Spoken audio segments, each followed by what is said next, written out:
जय Jagannath welcome back to my channel मु advocate A K Pradhan आज आउ गोटे नुआ वीडियो आपको स्वागत करुच्ची। देखो आज जो टॉपिकटा है ये है आम कौन जे चेक बाउंस उपर। देखो मुझे आगे भी वीडियो बनई प्रोविजन नोट उपर जे आपड़ जब टंका पैसा धार दौरान कौ टाइप डॉक्यूमेंट बनइले आप सुविधा हम से आपको जे नेगोशिएबल इंस्ट्रूमेंट एक्ट 1881 सेक्शन 4 रे रोचे हमरो प्रोविजन नोट विषय पूरा डिटेल्स मु कहितली। प्रोविजन नोट केमते लेखा हो कोन हो सब डिटेल्स कहितली। सेथि आउ गोटे कथा कहितली कोन जति प्रोविजन नोट आपण करूचंती सेथिरे सिक्युरिटी हिसाब रे आपण एडवांस चेक बा पीडीसी जेटा पोस्ट डेटेड चेक आपण नै जानतु सेथिरे भी आपण से भी आपण कोन प्रोविजन नोट हिसाब रे जति आपण केस करचंती से सिविल केस चलिबो एपोर्ट रे ये आपण क्रिमिनल केस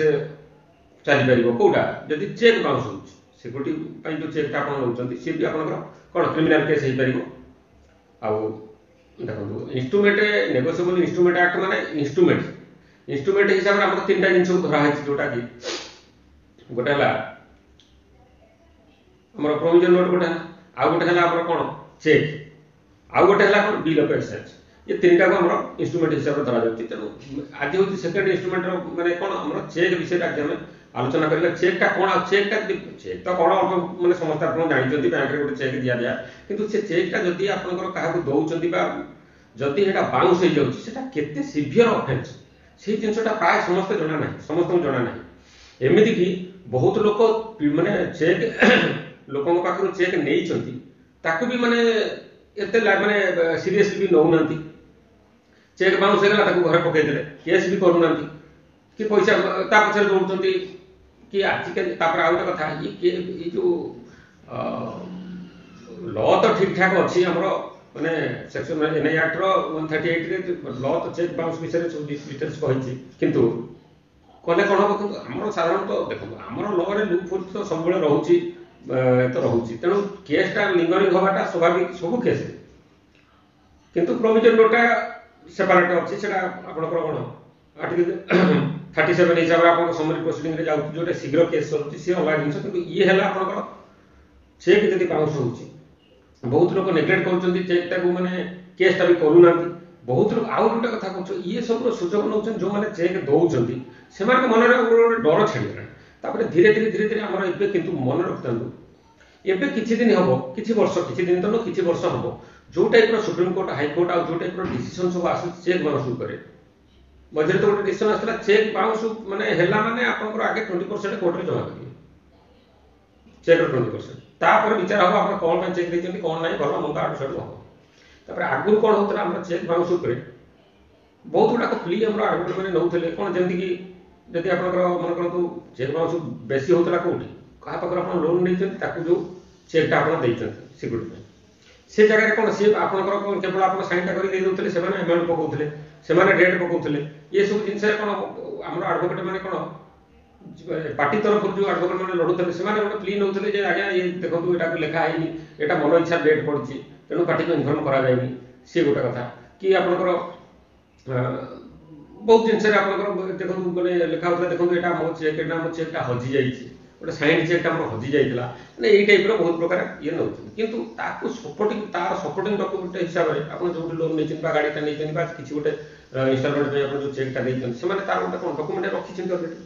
रखिले भी आपनकर ई जो केतोडा प्ली आपण कामे आसुतला किंतु एबे किछि वर्ष हला ये जो आपनकर जो कोन फालतू एक्सक्यूजेस जोडा रहला फालतू बहाना जोडा ये गुडा को कोर्ट रे काम करू कारण बहुत गुडा डिसीजन ये 2-4 वर्ष भीतर आसिलानी बहुत गुडा डिसीजन जोटा कि आपनकर ये बर्तमान ये कोन चेक बाउंस जो ऑफेंसटा को से बर्तमान बहुत स्ट्रिक्ट कर दिलानी कोर्ट में निज राय हिसाब से तेणु आपण मैंने मुझे ये कहूँ जब आप क्या चेक बाउंस मैंने देती आ चेकटा बाउंस हो जाए तेणु से पैसाटा को आप दे दिखाँ ना एमती सीरीयस केस आप फसवे मन रखि था कारण आउ गोटे कथा वकिल मैंने जो मैंने चेक जो मान चेक अलरेडी मैंने कौन चेक नहीं पार्टी पाखर बाउंस हो जाती भी कही रखुच्छी आपण मैंने केस करूँ आप जो चेकटा नहीं घरे पकईकि पछे गोड़े सी कह 15 दिन कर देदेवी आज देदेवी आज चेकटा लगाना जदि लगे हो ठीक अच्छे चेकटा फेर दिए आउ गोटे चेक देदेवी यही टाइप जो चली आपको जमा विश्वास न करी चेक बाउंस है भाई मास भर आप नोटिस दिंतु 15 दिन टाइम दिंतु 15 दिन टाइम देला तापर जदि से 15 दिन भितर से पैसा लोक आसिक पेमेंट न करुच्ची तार मास भितर आप कोर्ट में केस फाइल कर दिखाँ ये हूँ तार सिस्टम ठीक अच्छे टपिक तो पूरा डिटेल्स कहबी मुझे खाली ये कहूँ जदि आपने वीडियो नुआ देखुं मुझे टाइप लीगल मैटर उपर सब वीडियो बनाऊँगी आ प्लस बेसिक मैं स्पेसिफिकाली मु जमी बाड़ी मैं सिविल केस जमी बाड़ी पर बेसी वीडियो बनाऊँगी कम से कम आपको चेष्टा करुँच सब कम से कम जड़े जमी जी गोटे किणुची केमी ठके न पड़ू कौ दिगरू सब लक्ष्य कर कौ दिगरू से भेरीफाई कर द्वितीय कथा भेरिफिकेशन मुझे मो फोन नंबर देती jar document property document verification हो लीगल कौन कंसल्टेशन दरकार आपंकर सिविल मैटर हो आप मत कंटाक्ट करेंगे आदि मो चैनल को आज नुआ देखुं तार चैनल को सब्सक्राइब लाइक करूँ बिना पैसा अच्छा तो ठीक अच्छे टॉपिक करवा टॉपिक को जावा देखो नेगोशिएबल इंस्ट्रूमेंट एक्ट 1881 सेक्शन 138 ये 138 कहूँ माने चेक विषय चेक बाउंस विषय ये सब डिटेल्स आलोचना कर हिसाब से सेक्शन 139 भी ये चेक माने चेक तारी रिलेटेड जिनस गुड़ाक भी तारी रिलेटेड ये गुड़ा भी डिस्क्राइब कर 138 और 139 दुटा आलोचना करवा आउ गोटे सेक्शन कौन सेक्शन 87 रोचे सी भी आप विषय कहूँ मुझे कहूँ डिटेल्स आपको शुणु देखो आगे कौन होता जे आमर देखो सेक्शन 87 गोटे सेक्शन 87 कौन नेगोशिएबल इंस्ट्रूमेंट एक्ट 1881 सेक्शन 87 कहूँ जदि जड़े चेकटा लिखुची चेक दौची माने सी जहाँ जी फिलअप कर लिखी जहाँ कर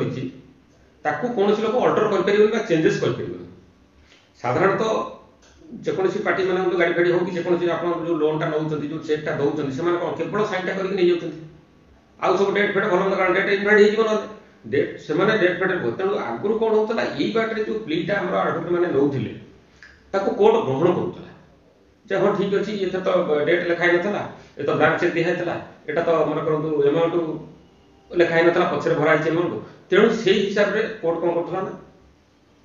चेक देला वाला पर डिसीजन दौला किंतु एबे किछि वर्ष है जो डिसीजन गुड़ा आसूची ये सेक्शन 87 को बर्तमान पूरा कोर्ट सब कोर्ट तलठू ऊपर पर्यंत बर्तमान हाईकोर्ट सुप्रीम कोर्ट समस्ते बर्तमान केमिति लोकटा पैसा पाइब पैसा रिकवरी हम सब कोर्ट बर्तमान फोकस कर माने जी चेक देला वाला ता ऊपर केमिति एक्शन हो प्राय सब कोर्ट डिसीजन गुड़ा आम बर्तमान देखि देखा आसु माने कोर्ट फोकस रोची पैसाटा केमिति रिकवरी मैंने कौन प्रकार क्रिमिनाल ऑफेंस हिसाब से तो ठीक अच्छे जहाँ करा कहि गोटे डिसीजन बर्तमान आसी जस्ट ये 7 तारिख दिन आसी नवेम्बर 7 तारिख दिन 7/11/23 आसी केरला हाइकोर्ट बढ़िया इंटरेस्टिंग आप देखु मूल विशेष पर्यटन बढ़िया लगे अच्छा मुंबई हाइकोर्ट से हिसाब से कौन कहले जे नहीं सेक्शन 87 हिसाब से सब जिन को धरा जापर ना सेक्शन 87 हिसाब से सब जगह काटिदेव भाई तुम्हें जो चेकटा दे मुंबई हाइकोर्ट भी स्टेटमेंट देले जो जी चेकटा देची सी किसी ना किसी कारण माने तार किसी से जहाँ को चेकटा देची तार किसी पैसा पाइबार अच्छी से चेकटा देची ना प्रथम कथा द्वितीय कथा है जे चेक देची तार कर्तव्य है सी से बैलेंस मेंटेन कर रखा तार कर्तव्य है सी प्रॉपर देची माने सी कौन तार रेस्पॉन्सिबिलिटी केमती से चेकटा क्लियर हो तेणु ये टाइप स्टेटमेंट आसला एबे गोटे केस जोटा कहूँ नवेम्बर 7 तारिख जो आसला ये हूँ गोटे केस हूँ गोटे केरला हाइकोर्ट आसला से कौन है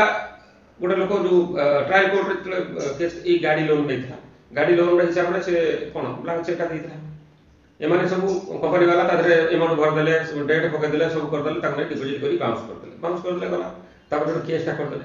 केस कला भितर जी वकिल सी जुक्ति बाढ़ सेक्शन 87 हिसाब से किंतु कोर्ट ग्रहण कला ना कारण कोर्ट देखला जे नहीं एटा तमे गाड़ी नहीं तमर रेस्पॉन्सिबिलिटी तमे केमिति ता पैसाटा सुझिबो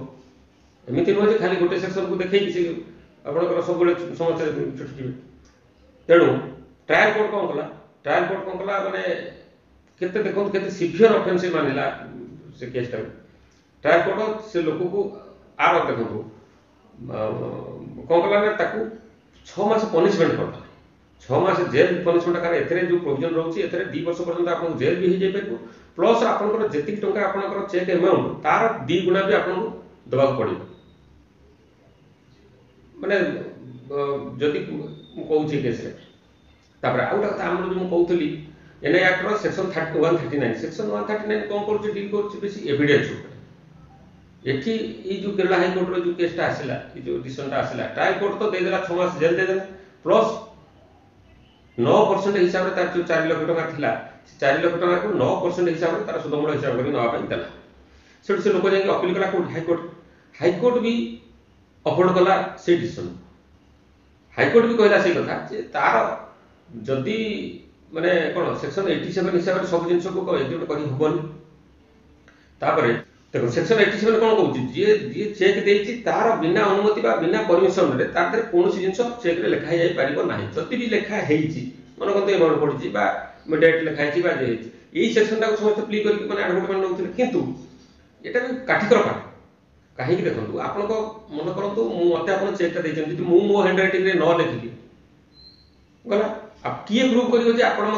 ନିଜ ହ୍ୟାଣ୍ଡ ରାଇଟିଂରେ ଲେଖିଛନ୍ତି ବା କାହା ଦ୍ୱାରା ଲେଖେଇକି ଦେଇଛନ୍ତି ବା ସେ ଏମାଉଣ୍ଟ ଆପଣ ନ ଲେଖିଛନ୍ତି କିଏ ପ୍ରମାଣ କରିବ? ଆପଣ କହିବେ ମୁଁ ବ୍ଲାଙ୍କ ଚେକ୍ ଦେଇଥିଲି ସେଟା ବି ତାର ବି କ'ଣ ପ୍ରମାଣ ଅଛି ଆପଣ ବ୍ଲାଙ୍କ ଚେକ୍ ଦେଇଥିଲେ ବୋଲି? ଆପଣଙ୍କୁ ପ୍ରମାଣ କରିବାକୁ ପଡ଼ିବ ଯେ ନାଇଁ ଆପଣଙ୍କର ମୁଁ ଲେଖିଛି ଯିଏ ନେଇଛି ଚେକ୍ ନେଲା ମାନେ ରିସିଭର ସିଏ ଲେଖିକି ଏଗୁଡ଼ା ସବୁ ଏମାଉଣ୍ଟ କ'ଣ ଭଲ ମନ୍ଦ ସେ ଭରିଛି ସିଏ ବି କିଛି ପ୍ରମାଣ କରିବା ଏତେ ସହଜ କଥା ନୁହଁ ଯେ ସିଏ ଲେଖିଛି ବୋଲି। ହୁଏତ କିଏ ଲେଖିଦେବେ ଆପଣ ସିଏ ଲେଖିବେ ନାହିଁ ଭାଇ ସିଏ ଦେଲା ବାଲା ଅଲଗା କାହା ପାଖରୁ ଲେଖିକି ଆଣିକି ହୁଏତ ଦେଇଥିବ ସିଏ ଗୋଟେ କଥା। ଏବେ ଯୋଉଟା କେରଳ ହାଇକୋର୍ଟର ଯୋଉ ଡିସିସନଟା ଆସିଲା କେରଳ ହାଇକୋର୍ଟ ପୁରା ଅପୋର୍ଟ କଲା ସେଇ ଡିସିସନକୁ ପ୍ଲସ୍ ଆଉ ଗୋଟେ କଥା ସେ ଯୋଉ 4 ଲକ୍ଷ ଟଙ୍କା ତାର ଯୋଉ ଲୋନ୍ ଆମାଉଣ୍ଟ ଥିଲା ତାକୁ ସେ ଫାଇନ୍ ହିସାବରେ ନେଇଗଲା। ତାମାନେ ଚିନ୍ତା କରନ୍ତୁ 4 ଲକ୍ଷ ଟଙ୍କା ଲୋନ୍ ନେଇଥିଲା ତାକୁ ସେ ଫାଇନ୍ ହିସାବରେ 4 ଲକ୍ଷ ଟଙ୍କା ପକେଇଦେଲେ। ତାମାନେ 8 ଲକ୍ଷ ଟଙ୍କା ରହିଲା ପ୍ଲସ୍ ସେ 6 ମାସ ଯୋଉ ଦେଇଥିଲା ଜେଲ୍ ଦଣ୍ଡ ଯୋଉ ଥିଲା 6 ମାସର ତାକୁ ବି ଭୋଗିବାକୁ ପଡ଼ିବ। ତାମାନେ ଚିନ୍ତା କରନ୍ତୁ ଦିନକୁ ଦିନ ବର୍ତ୍ତମାନ ଚେକ୍ ବାଉନ୍ସ କେସ୍ଟା ଏତେ ଷ୍ଟ୍ରିକ୍ଟ ହେଇଗଲାଣି ତେଣୁ ପ୍ରାୟ ସମସ୍ତଙ୍କୁ ରିକ୍ୱେଷ୍ଟ ଆପଣମାନେ ଇଏ ସବୁ ଏଇ ଟାଇପ୍ର ଯଦି ଆପଣ କାହାକୁ ଚେକ୍ ଦେଉଛନ୍ତି ତାହେଲେ ଆପଣଙ୍କର ରେସ୍ପନ୍ସିବିଲିଟି ଆପଣ ତାକୁ କେମିତି ଇଏ କରନ୍ତୁ। ଆଉ ଗୋଟେ କଥା ଆମର ଆଜିକାଲି ଆମ କ'ଣ କୋର୍ଟ କଚେରୀ ଯେତେ କେସ୍ ପେଣ୍ଡିଂ ହେଉଛି ସେଇ ହିସାବରେ କେସ୍ଟା କ'ଣ ଲିଙ୍ଗର ହେଉଛି। ତେଣୁ ଲୋକ ଭାବୁଛନ୍ତି ହଁ ଆମେ ତ ଚେକ୍ଟା ଦେଇଦେଇଛୁ ଚାଲିଛି ତ ବର୍ଷ 2 ବର୍ଷ ହେଲା ତ ଚେକ୍ଟା ପଡ଼ିଛି କିନ୍ତୁ ମନେ ରଖିଥାନ୍ତୁ ଏଥିରେ ଆମର ଆଡଭୋକେଟ ମାନଙ୍କର ବି ବହୁତ ଦୋଷ ରହୁଛି। ଆମେ କୌଣସି ଆଡଭୋକେଟ ତ ମାନେ ଆକ୍ଚୁଆଲି କେସ୍ଟାକୁ ସାରିବା ପାଇଁ କେହି ଚାହୁଁନାହାନ୍ତି ଚାଲିଛି ଛାଡ଼ନ୍ତୁ। ମେନ୍ କଥା ହେଉଛି କ'ଣ ଯଦି କୌଣସି ଆଡଭୋକେଟ ବା ପାର୍ଟି ଯଦି ଠିକ୍ ଭାବରେ କେସ୍ଟାକୁ ଲଢ଼ାଯାଏ ବହୁତ କମ୍ ଦିନ ଭିତରେ କେସ୍ଟା ସରିବ ଆଉ ସାଙ୍ଗେ ସାଙ୍ଗେ ଡିସିସନ୍ ହେବ ଆଉ ସିଭିୟର ଡିସିସନ୍ ହେବ। ସେ ବାଉନ୍ସଟା ଆପଣଙ୍କର ବହୁତ ସିଭିୟର ଅଫେନ୍ସଟା ଆପଣଙ୍କର ଏଥିରେ ଯଦି ମନେ କରନ୍ତୁ ଆପଣଙ୍କର ଅଲଗା ପ୍ରପର୍ଟି ଯାହା ଭଲ ମନ୍ଦ ଥିବ ସବୁ ଆଟାଚ୍ ହେଇଯିବ ସେଥିରେ କି ଆପଣଙ୍କର ଯଦି ଆପଣ ପଇସା ନ ଦେଇପାରିଲେ ଆଟାଚ୍ ହେଇଯିବ। ଦ୍ୱିତୀୟ କଥା ହେଉଛି ଆପଣଙ୍କର ମେନ୍ କଥା ହେଉଛି ଆପଣଙ୍କୁ ଜେଲ୍ ହେଇଯିବ ପ୍ଲସ୍ ଆପଣଙ୍କର ଯେତିକି ଟଙ୍କା ତା ଡବଲ ଜରିମାନା ହେଇଯିବ। ତେଣୁ ଏ କେସ୍ରେ ଯେଉଁ 7 ତାରିଖ ଯେଉଁ ଡିସିସନଟା ଆସିଲା ଏ କେସ୍ରେ ବି ଦେଖନ୍ତୁ ସେ ଲୋକଟା 6 ମାସ ଜେଲ୍ ଦଣ୍ଡ ଭୋଗିବ ପ୍ଲସ୍ ଆପଣଙ୍କର ବର୍ତ୍ତମାନ 8 ଲକ୍ଷ ଟଙ୍କା ସେ ଦେବ ଫାଇନ୍ 4 ଲକ୍ଷ ଟଙ୍କା ତାର ଆଉଟଷ୍ଟାଣ୍ଡିଂ ଅଛି। ହଁ ଯେଉଁ 4 ଲକ୍ଷ ଟଙ୍କା ଆଉଟଷ୍ଟାଣ୍ଡିଂ ଅଛି ତାକୁ ମାନେ ଆଜି ପର୍ଯ୍ୟନ୍ତ ଯେତିକି ଦିନ ହେଲା ତା ବର୍ତ୍ତମାନ 9% ହିସାବରେ ତାକୁ ହିସାବ କରିକି ଦେବ। ଏଇଟା 2012ର କେସ୍ ବୋଧେ ମାନେ ସେବେଠାରୁ ବର୍ତ୍ତମାନ ଆପଣଙ୍କର 9% ହିସାବରେ ଯୋଡ଼ି ଯୋଡ଼ିକି ଦେବ। ତାମାନେ କୋଉ ଟାଇପ୍ର ଦଣ୍ଡ ଚିନ୍ତା କରନ୍ତୁ। ତେଣୁ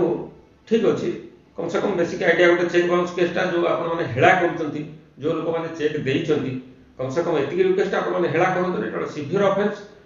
କେତେବେଳେ କ'ଣ ହେଇଯିବ ଆପଣମାନେ ଯେତେ ବଡ଼ ଲୋକ ହେଇଥାନ୍ତୁ ଆପଣ ଫସିଯିବେ। ତ ଠିକ୍ ଅଛି ଆଜି ପାଇଁ ଏତିକି ରହୁଛି ନମସ୍କାର।